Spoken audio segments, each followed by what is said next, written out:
Ya Tuhan benar,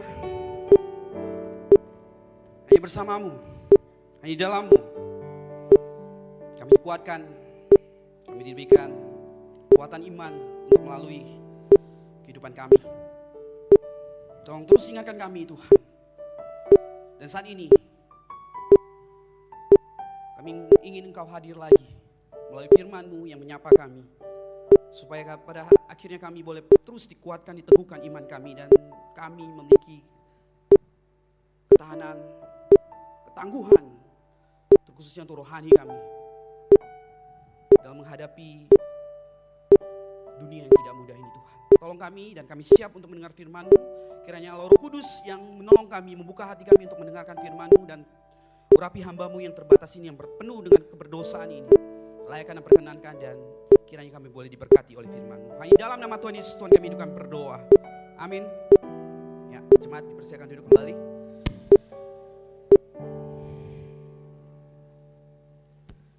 Selamat pagi.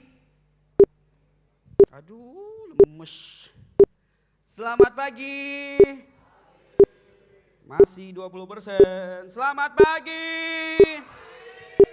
Jangan marah-marah dong. Ya, shalom semuanya.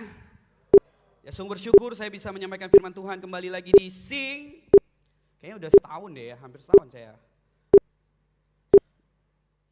Dan ketika menyampaikan firman Tuhan, saya diberikan kesempatan menyampaikan di aula ini, rasanya beda loh, serius.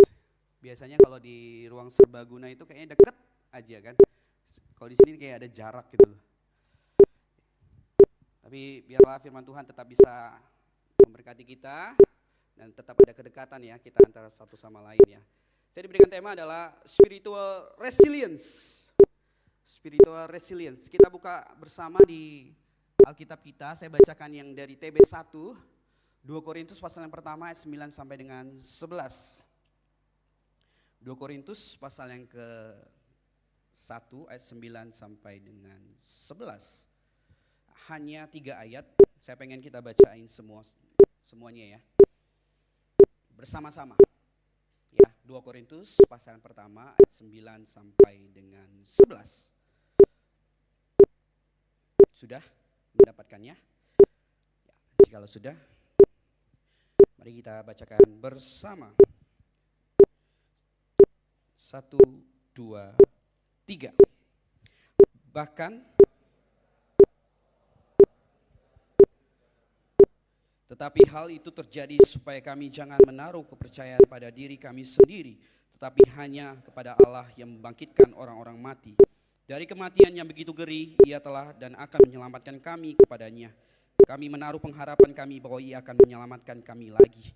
Karena kamu juga turut membantu mendoakan kami, supaya banyak orang mengucap syukur atas karunia yang kami peroleh berkat banyaknya doa mereka untuk kami. Ayat 8 saya bacakan untuk setiap kita, demikian firman Tuhan. Sebab kami mau saudara-saudara supaya kamu tahu akan penderitaan yang kami alami di Asia Kecil. Beban yang ditanggungkan atas kami adalah begitu besar dan begitu berat, sehingga kami telah putus asa juga akan hidup kami. Beberapa tahun lalu ya, kita dikejutkan oleh pandemi COVID-19 ya. Di sini ada yang kena COVID? Alumni COVID? Boleh angkat tangan alumni COVID? Saya alumni COVID, saya berapa kali alumni ya? Banyak ya. Ada yang gak alumni serius? Itu benar-benar kebal banget atau kalian gak keluar atau gimana? Beneran gak? Yang alumni COVID siapa? Angkat tangan. Hampir semua gak sih? Wah, ada yang gak kena ya? Seriusan gak kena? Gila, itu kayaknya di rumah aja tuh, gak keluar-keluar tuh. Anak saya juga kena loh. Anak saya waktu itu umur kalau gak salah si Love, yang paling kecil, umur 1 tahun kalau gak salah. Umur 1 tahun dia kena COVID.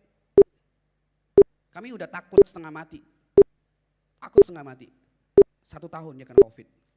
Ternyata COVID diceng-cengin sama dia. Dia cuma pilek. Dia cuma pilek serius. Dia cuma pilek dan gak ada demam.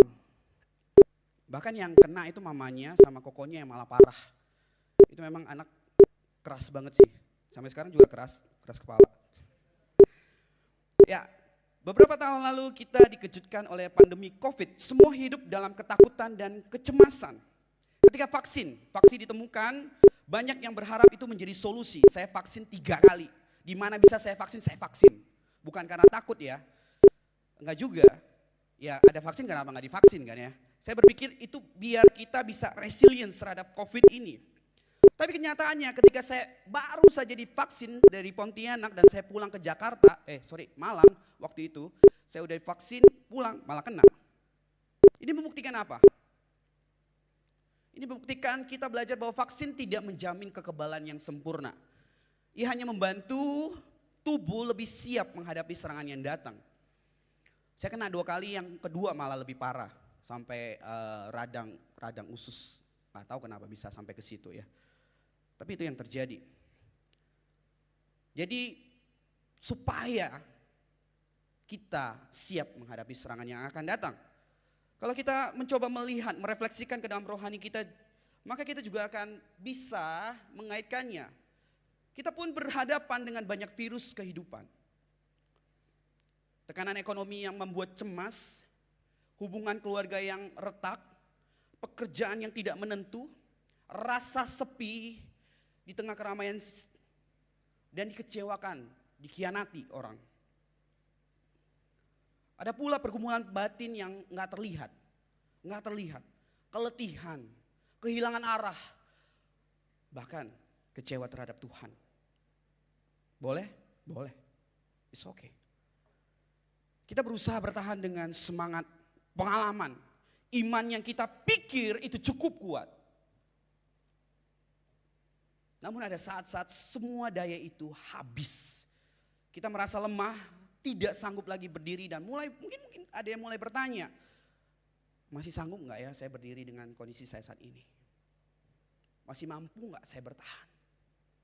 Mungkin kalau kita lihat nih muka-mukanya, kalau saya screening dari sini ya, wah mukanya happy-happy banget ya. Tapi siapa tahu di dalamnya sedang ada pergumulan. Ya kalau saya punya kekuatan supranatural, saya pengen tuh punya kekuatan yang bisa screening. Wah itu banyak pergumulannya tuh. Biar bisa langsung attach dengan dia. Tapi gak bisa. Apalagi ditambah manusia pandai menyembunyikannya. Seperti halnya vaksin.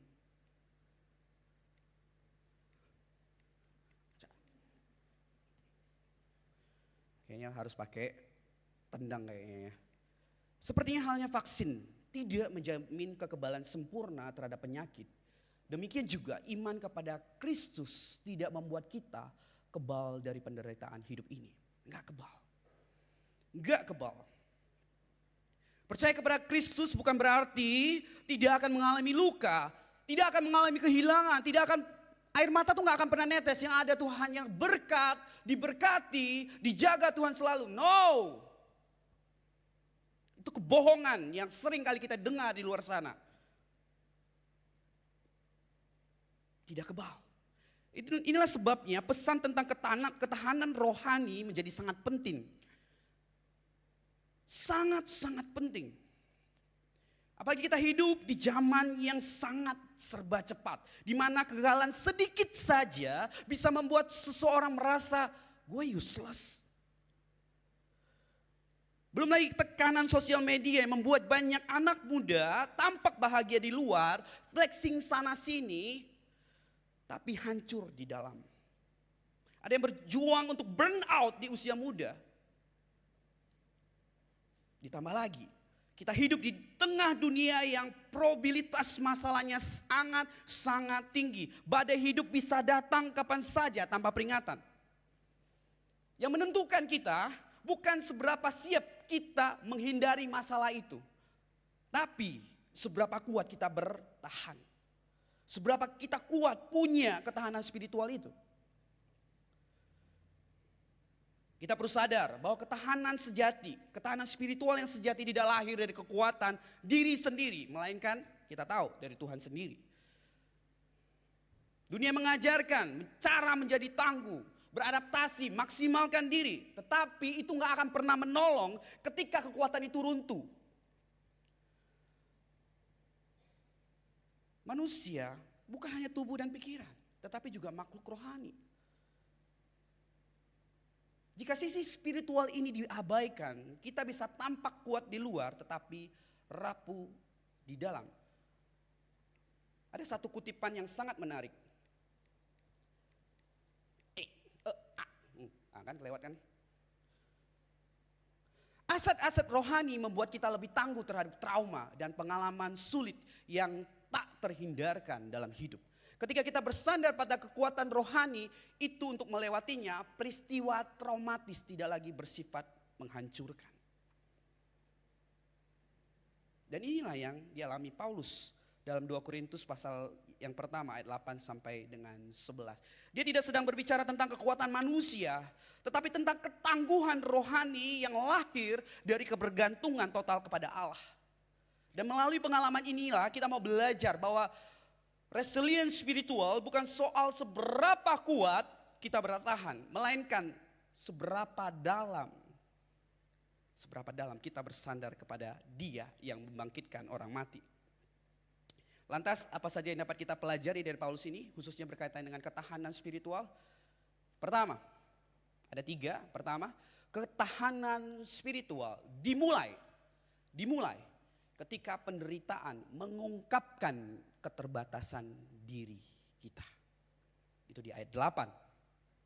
Paulus berkata, sebab kami tahu saudara-saudara supaya kamu tahu tentang penderitaan yang kami alami di Asia kecil. Beban yang ditanggungkan atas kami begitu besar dan begitu berat sehingga kami telah putus asa juga. Ini pengakuan yang sangat-sangat manusiawi dari seorang rasul besar. Dia sedang membuka tabir sisi paling manusiawinya. Seorang rasul yang kehabisan tenaga, kehabisan harapan, dan hampir kehilangan semangat untuk hidup. Wow, betapa rapuhnya dia. Dia tidak menampilkan diri sebagai pahlawan iman yang selalu kuat. Tetapi sebagai manusia yang juga bisa lemah seperti kita, takut dan bingung seperti kita. Jadi Paulus menulis kepada jemaat Korintus untuk menunjukkan transparansi rohaninya. Dia tidak menyembunyikan kelemahan dan kerapuhannya. Bahkan Paulus melanjutkan, bahkan kami merasa seolah-olah kami telah dijatuhi hukuman mati. Tetapi hal itu terjadi supaya kami jangan menaruh kepercayaan pada diri kami sendiri. Dia menegaskan kembali sebuah pengakuan yang sangat-sangat rapuh. Dia sadar jika dia bisa mati kapan saja. Namun yang paling penting adalah ini. Ketika ia menyadari betapa kecil harapan hidupnya dan dia bisa mati kapan saja, ia mengakui bahwa dirinya sendiri tidak dapat diandalkan dan tidak dapat dipercaya. Dirinya sendiri tidak bisa diandalkan.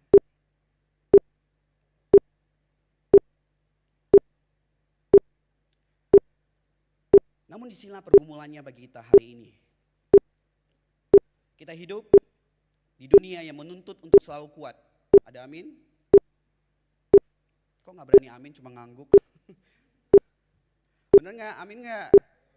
Harus kuat. Kalau enggak dibilang apa? Allah cemen lu, gak tough lu. Yang kuat itu tuh, respect bosku, lu kuat banget. Ini kan yang diajarkan dunia. Gak boleh.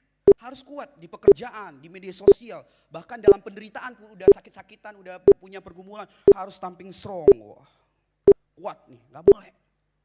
Lemah nanti dibilangnya, lemah lu. Jomblo dikit lemah lu. Punya masalah apa, lemah lu.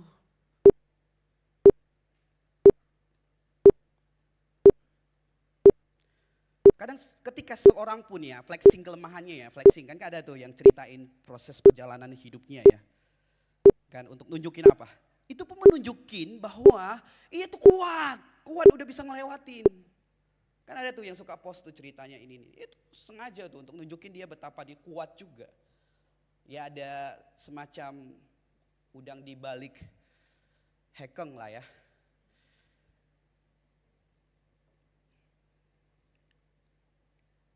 Dunia di sekitar kita sedang membentuk budaya semu, budaya yang menolak kerapuhan. Kita diajarkan untuk tutupi air matamu, sembunyikan kesedihanmu, dan pakai topeng kekuatan. Kelemahan dianggap kegagalan. Dan jikalau kita berhasil, ini yang paling bahaya nih. Kalau ada yang berhasil kuat, dia mulai menuntut orang lain. Kamu juga bisa dong, kamu harus kuat, kamu gak boleh. Dikit-dikit judgmental orang. Kita lupa bahwa kerapuhan adalah bagian dari kemanusiaan yang seharusnya direngkuh, bukan disangkal. Kita kehilangan empati terhadap orang yang rapuh. Tapi pada hari ini kita mau mulai belajar. Ketika kita sedang berada di titik lemah, lagi rapuh-rapuhnya, jangan buru-buru menilai diri kita udah gagal, nggak berguna, nggak punya ketangguhan. Bisa jadi, di sanalah Tuhan sedang memulai karyanya, mengosongkan kita dari kepercayaan pada diri sendiri, agar kita benar-benar belajar bersandar hanya kepada Tuhan. Karena selama ini kita tahu, kita sering mengandalkan diri sendiri. Itu harus dikosongkan dan Tuhan mengosongkan itu. Dan akhirnya menelanjangi kita dengan kerapuhan itu untuk menunjukkan, lu tuh bukan apa-apa, you're nothing.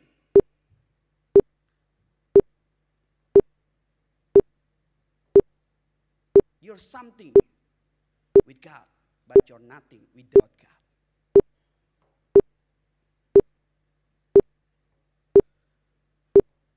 Mari, kita perlu belajar. Seperti demikian. Seperti tertulis di Mazmur pasal yang ke-34 ayat 19. Tuhan dekat, Tuhan itu dekat kepada orang patah hati. Dan ia menyelamatkan orang yang remuk jiwanya. Jadi ketika engkau merasa rapuh saat ini, jangan menutupinya. Jangan tutupi. Tetapi itulah saatnya kita bawalah kerapuhan itu kepada Tuhan. Izinkan dia menjadi kekuatan di balik kelemahan kita. Karena di hadapan Tuhan, kerapuhan bukan tanda kegagalan, melainkan pintu bagi kasih karunia bekerja lebih nyata. Sekali lagi, jikalau kita ingin punya ketahanan spiritual, ketangguhan rohani, maka langkah pertama adalah jadilah rapuh. It's okay to be not okay. Karena itulah kesempatan pintu kita untuk berjumpa dengan Tuhan yang penuh kasih. Pengajaran kedua, ketahanan spiritual tadi dimulai dengan kerapuhan. Sekarang kita masuk ketahanan spiritual diperkuat dalam ketergantungan kepada Allah. Ayat 9b sampai dengan 10. Tetapi hal itu terjadi supaya kami jangan menaruh kepercayaan pada diri kami sendiri, tetapi hanya kepada Allah yang membangkitkan orang mati. Dari kematian yang begitu ngeri, ia telah dan akan menyelamatkan kami. Kepadanya kami menaruh pengharapan kami, bahwa ia akan menyelamatkan kami lagi. Perhatikan kata supaya. Artinya apa? Artinya penderitaan Paulus bukan tanpa maksud. Ada tujuan ilahi di balik setiap tekanan. Yaitu Allah sedang ingin mengalihkan pusat kepercayaan kita dari dirinya sendiri kepadanya, yaitu Tuhan kita. Paulus sadar dirinya selama ini masih punya kecenderungan alami untuk mengandalkan kemampuan, pengalaman, bahkan reputasi kerasulannya. Bukankah juga kita sama?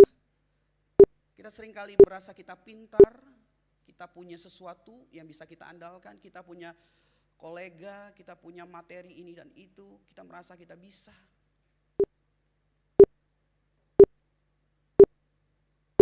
Namun kita lihat, Paulus pada akhirnya naturnya ini dihancurkan oleh apa? Oleh penderitaan di Asia Kecil. Penderitaan Asia Kecil itu menghancurkan semua natur ini.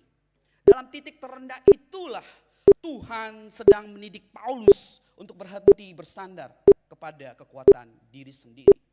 Melainkan ayo bergantung penuh kepada Tuhan. Lalu kita bisa baca di situ juga Paulus menekankan Allah sebagai Dia yang membangkitkan orang mati. Kenapa? Kan kita bertanya kenapa? Karena itulah manifestasi tertinggi dari kuasa Allah. Kalau kita baca dalam tradisi Yahudi, kematian adalah batas akhir dari kemampuan manusia. Tidak ada kuasa manusia yang bisa menembusnya, semua pasti akan mati, nggak bisa. Maka ketika Paulus berbicara tentang Allah yang membangkitkan orang mati, sebenarnya Paulus sedang menegaskan kalau Allah sanggup menaklukkan kematian, hal yang paling final, manusia nggak bisa ubah itu, maka tidak ada penderitaan, tidak ada keputusasaan yang berada di luar jangkauan kasih dan kuasanya. Lantas mengapa kita harus takut? Lantas mengapa kita tidak bergantung kepada sumber kuasa itu? Nggak ada yang membatasi Tuhan kita. Nggak ada.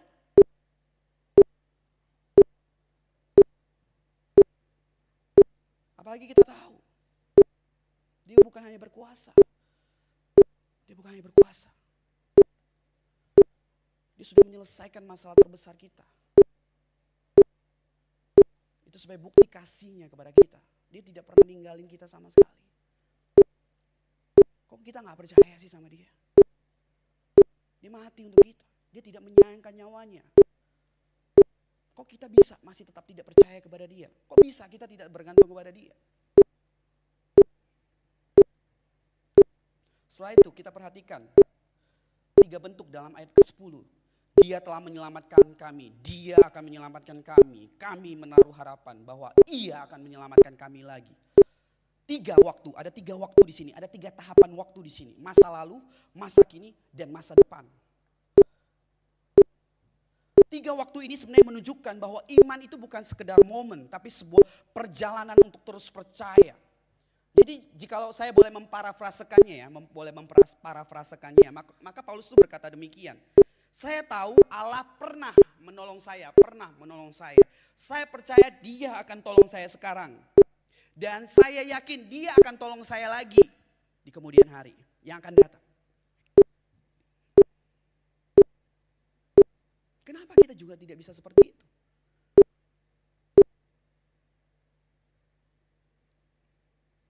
Kenapa? Saya yakin semua kita di sini nggak ada yang nggak pernah merasakan penyertaan Tuhan. Amin. Beneran nggak ada. Kok aminnya nggak kedengaran? Saya yakin nggak ada yang tidak mengalami penyertaan Tuhan. Amin. Berarti semua mengalami kan? Tuhan tuh pernah menyertai kita. Pernah nolongin kita melalui setiap pergumulan. Akankah Dia menolong kita lagi? Pasti.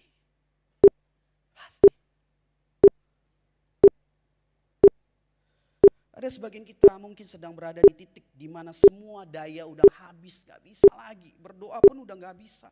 Air mata nih udah banyak ditetesin. Udah coba semuanya, berdoa udah, berjuang udah, menahan diri udah. Tapi hasilnya gak ada.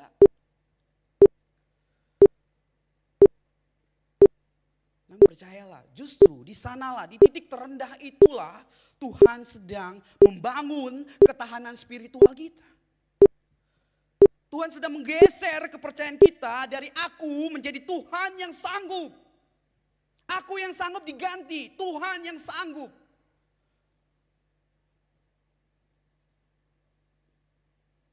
Dia sedang membentuk iman yang bukan hanya bertahan, tapi juga percaya, beriman bahwa kuasa kebangkitannya itu bisa ada di tengah keputusasaan kita. Itu sebabnya mengapa Allah terkadang ya, saya kadang-kadang suka ngomong statement ini. Allah itu suka dark jokes. Suka bikin jokes. Jokesnya apa?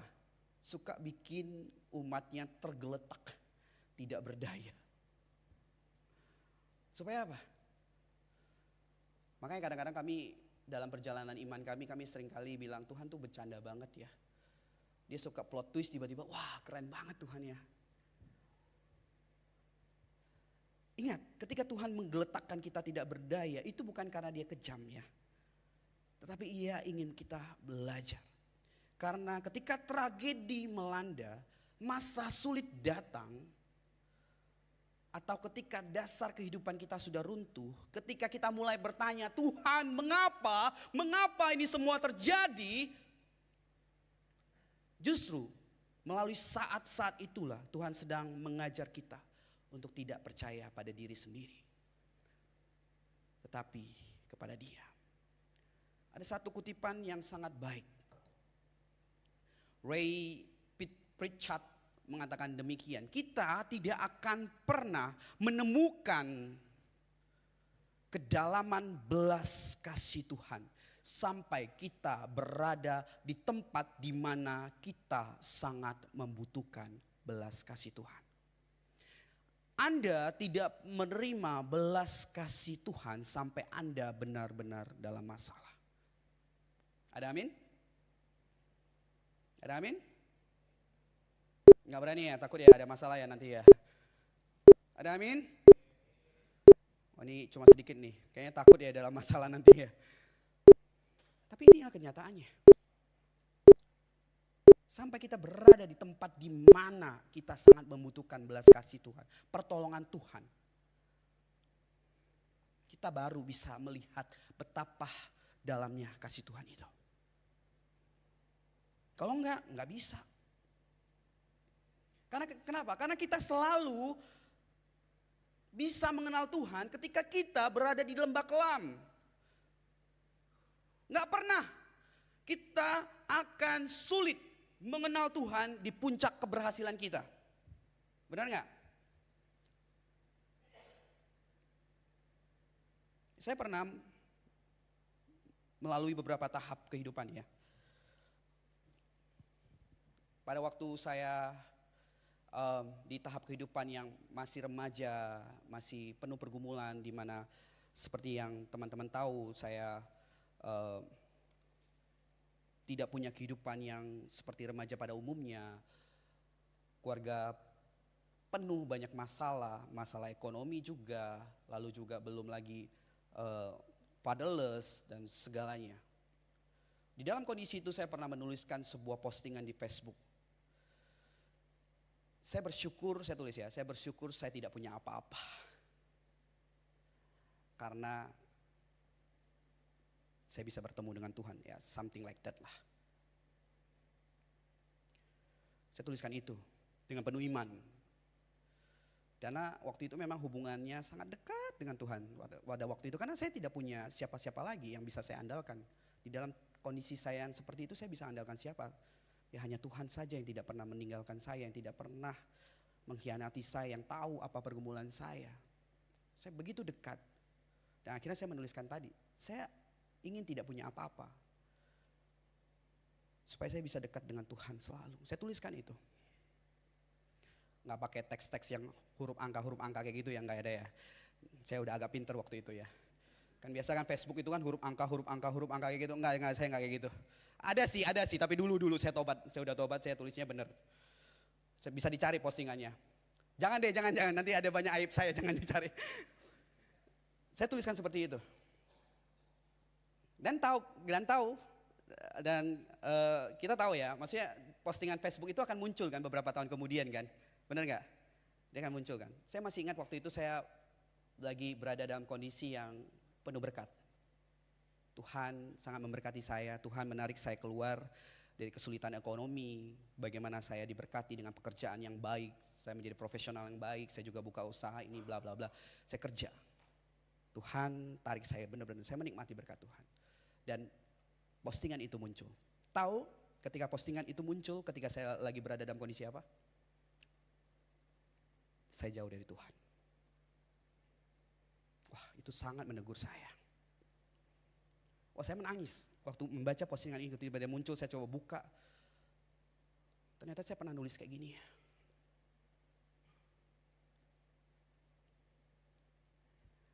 Dan tahu apa yang saya lakukan? Saya kembali ke kondisi itu. Saya pengen gak punya apa-apa lagi waktu itu. Daripada saya punya, tapi saya jauh dari Tuhan. Saya sadari waktu itu. Gila Tuhan, saya jauh dari Engkau, udah jauh banget ya. Kayak bener deh. Pengen gak punya apa-apa. Supaya bisa dekat Tuhan lagi. Dan Tuhan dengar. Tuhan bercanda lagi. Dan kami ke Malang. Sekolah. Membangun keluarga di sana, studi.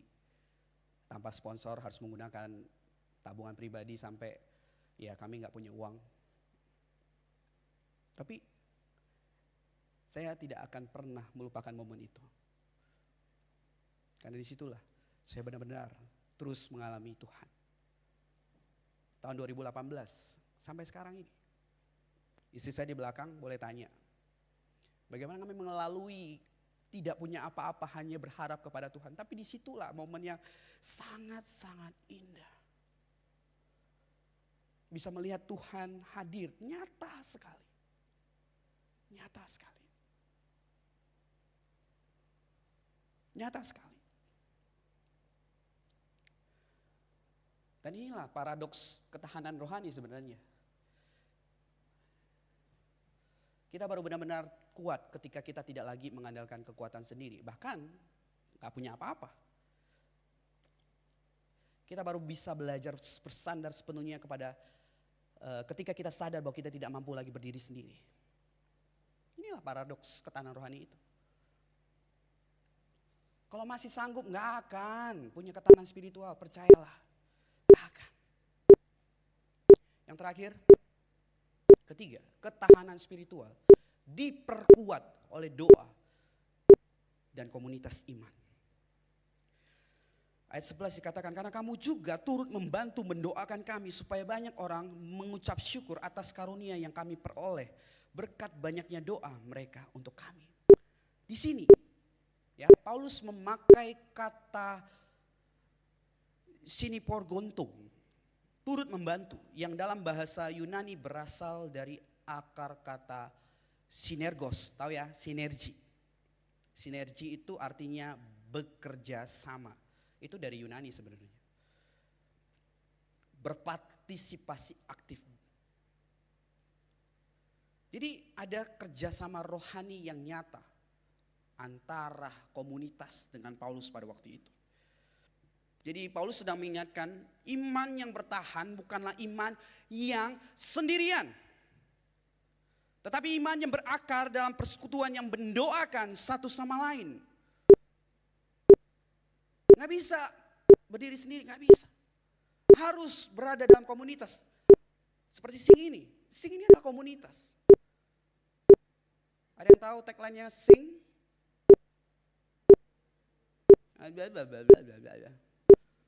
Apa? To need, to heal.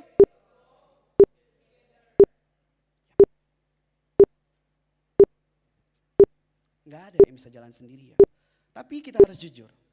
Kita hidup dalam budaya yang tidak seperti demikian, betul? Kita sangat memuliakan kemandirian. Kalau single factor tuh kayak dapat respect aja. Respect abangku. Wih, single factor, respect. Semua respect terhadap kayak gitu. Karena kemandirian tuh kayaknya keren banget. Semua bisa sendiri. Dan tidak bergantung kepada siapapun di dalam dunia ini.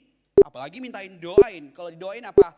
Ya udah deh, doain kerjaan aja deh. Benar nggak mau didoain yang lain? Enggak, kerjaan aja. Padahal lagi bergumul dia. Kayak takut gitu loh. Kayak bisa.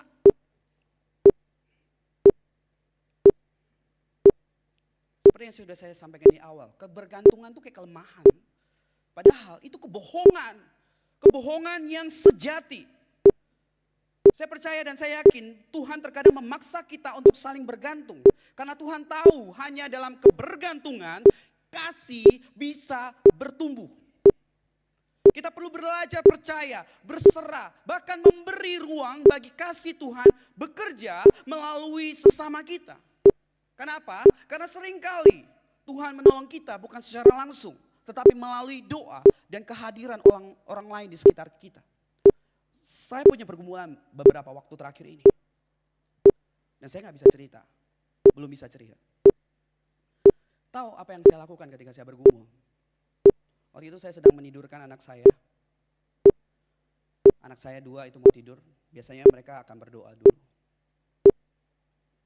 Dan mereka berdoa. Tapi ketika selesai saya langsung bilang, Kokoh, boleh gak doain papa? Mohon Tuhan tolong berkati papa. Dia doa. Dengan kata-kata yang sangat sederhana tapi serius. Saya seperti dihiburkan. Dia doanya singkat. Tuhan tolong berkati papa dalam nama Tuhan Yesus. Amin. Singkat ya. Tapi saya terhibur. Saya terhibur. Saya terhibur sekali.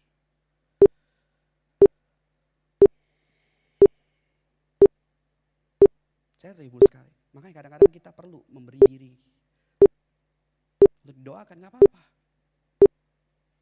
Gak apa-apa. Ayo.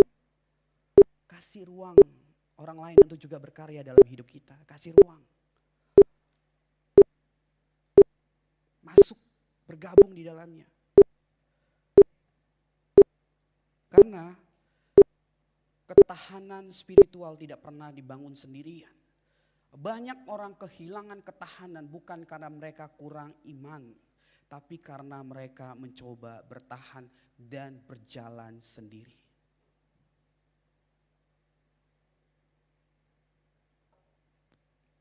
Mari kita bertanya dengan jujur saat ini, apakah saya sudah menjadi bagian dari komunitas, khususnya di Sing ini? Apakah saya sudah juga mendoakan orang yang sedang lemah, atau hanya berfokus pada diri? Ayo, bertanya. Jadi kita dapat menyimpulkan, ada 3. Ketahanan sejati justru tumbuh dari kesadaran akan kelemahan dan kerapuhan. Janganlah takut menjadi rapuh, sebab justru di sanalah kasih dan kuasanya nyata. Jangan takut. It's okay to be not okay. Yang kedua, dalam penderitaan, Tuhan terkadang sedang menyingkapkan siapa diri kita yang sesungguhnya. Mungkin selama ini kita sering mengandalkan diri. Dan akhirnya disingkapkan Tuhan. Dan Tuhan ingin kita tahu siapa Dia. Dalam penderitaan itu, Tuhan sedang menunjukkan siapa Dia. Allah yang setia, Allah yang tetap bekerja bahkan ketika semua harapan tampak hilang. Yang terakhir, jangan jalani perjuangan iman sendirian. Sebab ketahanan spiritual tidak pernah tumbuh dalam isolasi. Meskipun introvert banget, ayo cari teman yang introvert lainnya tuh.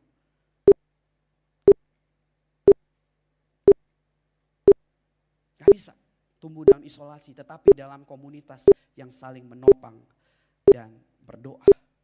Kiranya ketika badai hidup datang, kita tidak lagi takut. Sebab kita tahu ketahanan sejati bukan karena kita kuat, tapi karena Allah tidak pernah meninggalkan kita. Amin. Tuhan Yesus memberkati. Mari kita tundukkan kepala sejenak.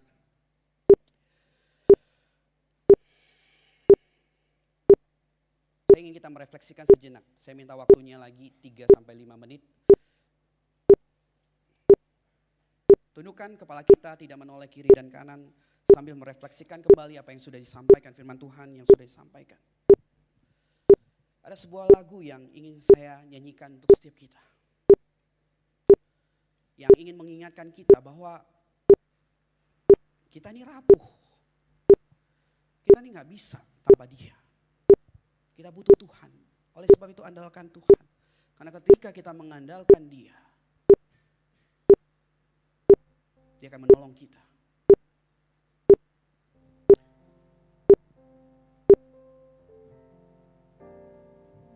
Telah kulihat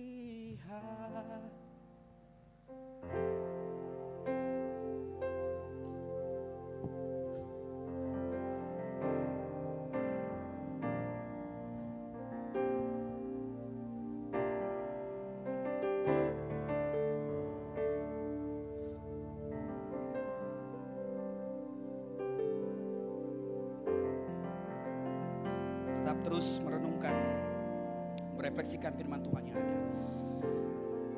Kita akan menyanyikan pujian. Mujizat itu nyata dari ref saja.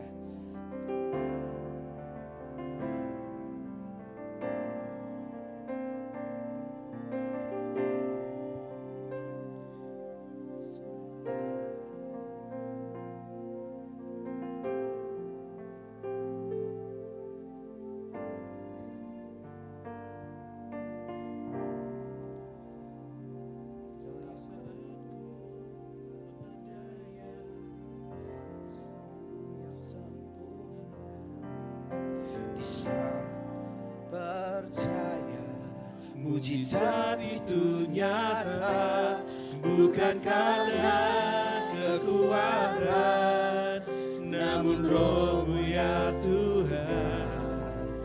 Ketika ku percaya mujizat itu nyata, di saat ku tak berdaya, di saat ku tak berdaya, kuasa-Mu yang sempurna. Ketika ku percaya mujizat itu nyata, bukan karena kekuatan, namun Roh-Mu ya Tuhan. Ketika ku berdoa, mujizat itu nyata. Saya tidak tahu pergumulan apa yang kita hadapi saat ini. Saya tidak tahu. Saya tidak tahu. Tapi saya yakin saat ini kita datang tidak dengan hati yang benar-benar tenang. Pasti. Karena realitanya manusia pasti punya pergumulan, punya permasalahan. Apapun itu masalah kita saat ini. Tapi firman Tuhan sudah mengingatkan kita. Tadi firman Tuhan mengatakan bahwa ketahanan spiritual kita untuk menghadapi masalah itu tidak datang dari kekuatan kita sendiri. Tapi dari apa? Dari ketika kita mengaku kita tidak berdaya. Ketika kita menyadari kita rapuh. Kita akui kita tidak ada apa-apanya tanpa pertolongan Tuhan. Namun ingatlah, di sanalah kuasa Tuhan akan sempurna. Di sanalah kekuatan Tuhan akan ada. Dan ketika kita menyanyikan lagu ini, dikatakan ketika aku percaya mujizat itu nyata, bukan berarti urusan kita, masalah kita itu langsung tiba-tiba berubah 180 derajat. Tidak ada masalah lagi, tiba-tiba ada mujizat begitu luar biasa. Tidak. Saya tidak mau mengajarkan kebohongan itu, enggak. Tapi mujizat yang dikatakan adalah ketika kalian menghadapi masalah itu, mujizat Tuhan adalah kekuatan yang Tuhan berikan untuk melalui masalah itu. Mujizat Tuhan adalah ketika masalah itu ada, Tuhan bersama kita menghadapi itu. Amin. Mari kita angkat puji ini sekali lagi.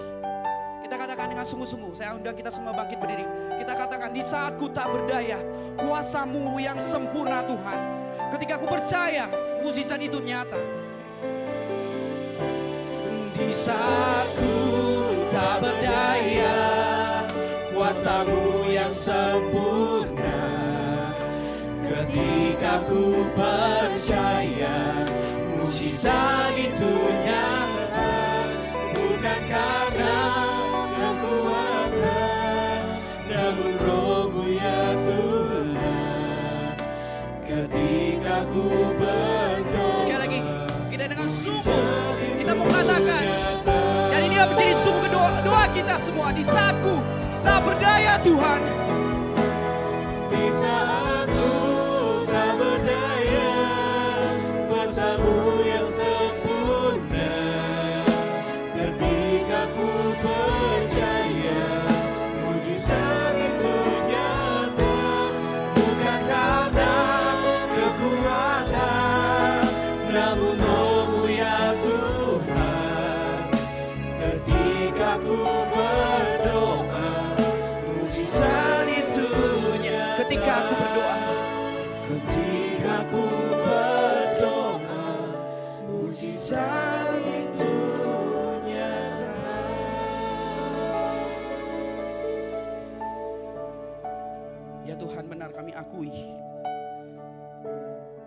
butuh Engkau Tuhan.